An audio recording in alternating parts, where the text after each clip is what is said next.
Dalam blender ni ada bawang putih, bawang merah dan halia saja, okey.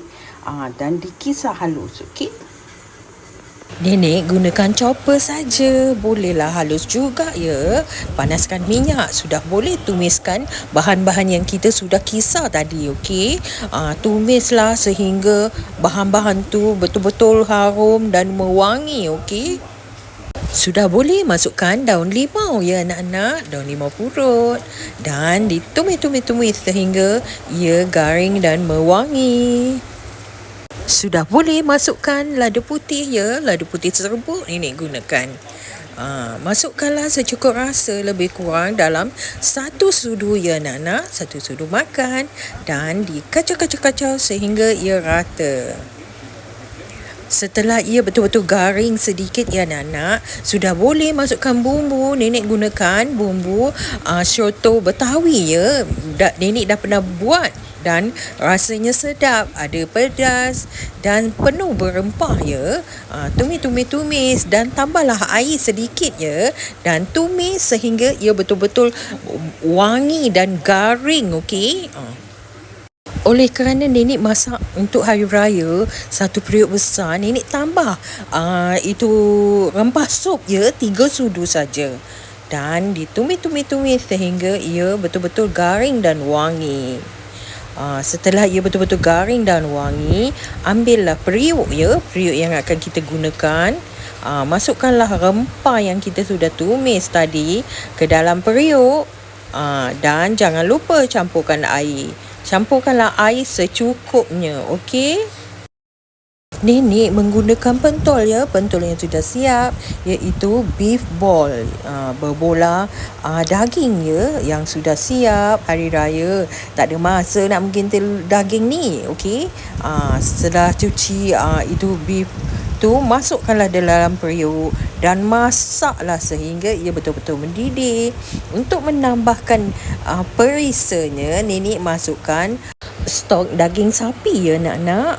Nenek tambah untuk tambah perisa, dan nenek tambah lagi 1 sudu lada putih ya. Dan masaklah sehingga ia betul-betul mendidih. Okey, sudah siap. Ini rempah ayam goreng kerempah ya.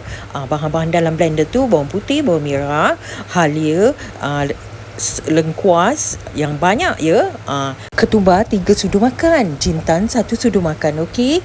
Dan kisarlah, campur juga kunyit hidup ya. Ini adalah botol lengkuas dan halia yang nenek sudah bekukan ya. Semua sudah bersih dan dibotolkan.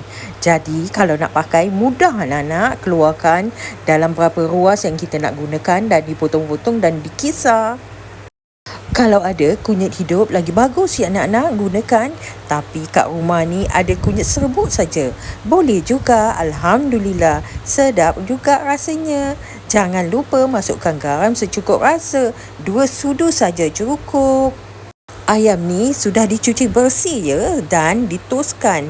Sudah boleh tuangkan rempah tadi ke atas ayam ya. Dan nenek terlupa, nenek masukkan tepung bistari ya, yang pedas rasanya tu ke dalam, dan digaul-gaul dan diperap 1 jam.